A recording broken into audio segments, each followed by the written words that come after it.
resultado é que deu a senha para essa multiplicação de partidos. Vamos falar de Lava Jato. Agora, em 2020, o Supremo vai finalmente modular aquele julgamento, caso complexo, em que o réu delatado, aquele que foi o alvo de uma delação, tem direito de falar por último, depois do réu que foi delator, aquele que contou tudo o que sabia em troca de algum benefício.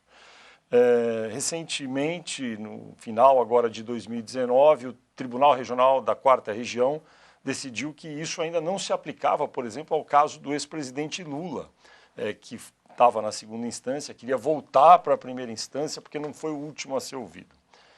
Qual é a sua avaliação sobre esse caso? O Tribunal Regional da 4ª Região agiu corretamente? O Supremo vai, de fato, ter tempo? Está marcado aí para modular, se eu não me engano, em março, isso daí está marcado. Qual é a sua avaliação sobre esse caso, que é muito complexo? Eu não vou falar sobre o caso específico, que daqui a pouco vai chegar no tribunal. Mas essa decisão foi tomada inicialmente na turma. Isso. E nós, na minha turma, na 2ª turma. E nós não tivemos nenhuma dúvida em relação a isso, inclusive foi, acho que 4 votos a 1. Isso. Só para o telespectador entender, o Supremo tem 11 ministros. Eles são divididos em 2 turmas de 5. O presidente não participa de turmas. Ali decidem mais rapidamente. Pode ser uma decisão definitiva ou pode depois ir para o plenário. Então, na sua turma, decidiu-se que o réu delatado tem direito de falar por último. Entendendo-se que, na verdade, o delator atua quase que como um assistente de acusação. E a ideia do contraditório, nos sistemas que adotam o Estado de Direito, é de que, de fato, o réu fala por último. Isso. Né? Então, foi essa a construção. E isso não estava na lei. Então, surgiram argumentos de que isto era uma invencionice, de que não havia previsão, mas nós temos várias decisões ao longo dos anos. Toda vez que houve algum tipo de dúvida em relação a isto, ao longo dos anos, o tribunal sempre respondeu nesse sentido. Aí surge uma segunda dúvida. Aí foi para o plenário.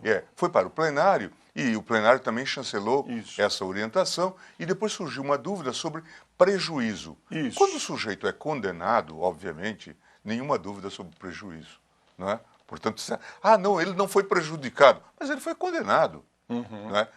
Ou em determinados casos houve até a elevação da pena. O senhor está querendo dizer assim, que teve a decisão, sim, o réu delatado é o último a falar. Daí alguém levantou e disse assim, não, mas tem que ver se realmente houve prejuízo para aquele réu delatado que não foi o último a falar. Sim. E é sobre isso que ainda precisa ser decidido. E óbvio que isso precisa ser definitivamente esclarecido, mas eu tenho a impressão de que a posição do tribunal será mais ou menos clara, como já foi na turma e também, de certa forma, no plenário. Agora, eu sei que o senhor talvez não queira falar, mas no caso do ex-presidente Lula é exatamente isso. Ele alega que, na 1ª instância, quando foi condenado, ele não teve a oportunidade de ser o último, a defesa dele, a falar.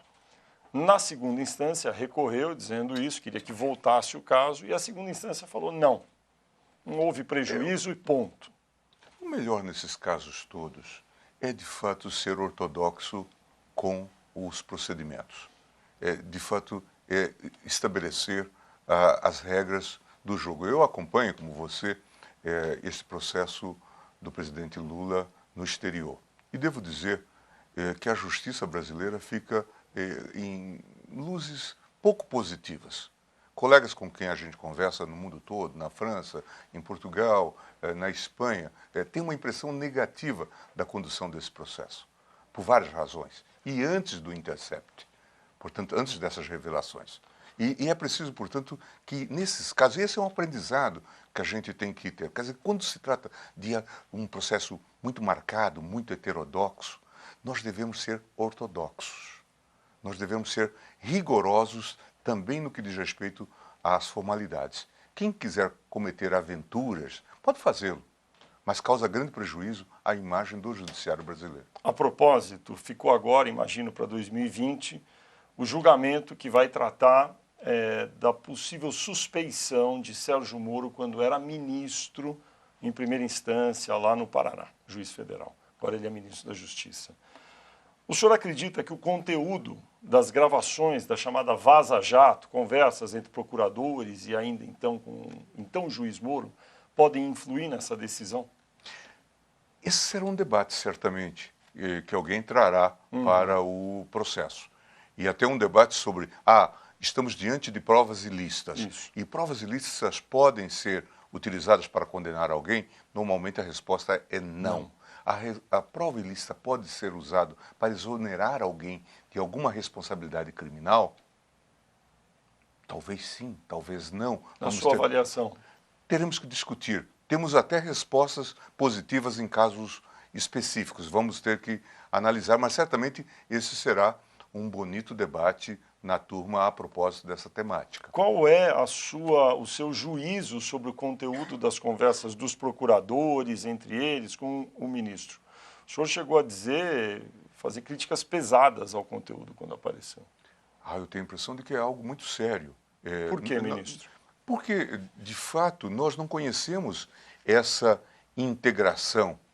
Até países que misturam um pouco, chama magistratura e mistura o Ministério Público e os juízes e tal. Às vezes, nesse modelo de os chamados juizados de instrução, mas entre nós, essa cooperação que se diz, faça isto, faça aquilo, substitua o procurador, mande alguém que saiba melhor perguntar ou formular perguntas, isso é, de fato, bastante... O senhor acha que enfim, sem entrar no mérito, que é importante, que foi uma gravação obtida de maneira ilegal, excetuando isso, o conteúdo em si, para o senhor, indica que pode ter havido algum crime por parte dos que protagonizaram os diálogos? Eu tenho a impressão de que havia um voluntarismo, não é? Um propósito, talvez até positivo, de combate à criminalidade, eventualmente a qualquer preço. Porque eu até já disse que pode até não ter lá grandes talentos jurídicos no grupo da Lava Jato, mas eles têm grande talento de mídia, de marketing, e isto é bastante notório. Então, conversa com jornalista, vazamentos. Manda para Brasília que vai ser vazado. Veja, nós estamos falando aqui de crime. Porque o vazamento, embora os jornalistas consagrem, gostem do vazamento, né, mas o vazamento para o funcionário público é crime. Tanto é que se discute muito essa questão do Intercept, e eu fico assim... um pouco irônico quando eu vejo, poxa, mas os artífices de tantos vazamentos agora reclamam dessa interceptação, não é? Por quê? Não que eu valorize a interceptação, acho que é repudiável e tem que ser repudiada. Mas, em resumo, o senhor acha que no momento em que se for julgar se o ministro Moro, então o juiz Moro, deve ser colocado em suspeição, certamente vai se enfrentar a discussão sobre usar ou não usar o conteúdo da Vaza Jato? Tenho a impressão de que esse tema vai ser colocado, inevitavelmente, até mesmo para rejeitar, esse tema será colocado. Agora, a arguição de suspeição já existia antes mesmo da Vaza Jato. Ministro, segunda instância, o Supremo foi para lá, voltou para cá, depois foi para lá de novo. Neste momento, a decisão do Supremo é que o que vale é o trânsito em julgado, o que vale é o final do julgamento.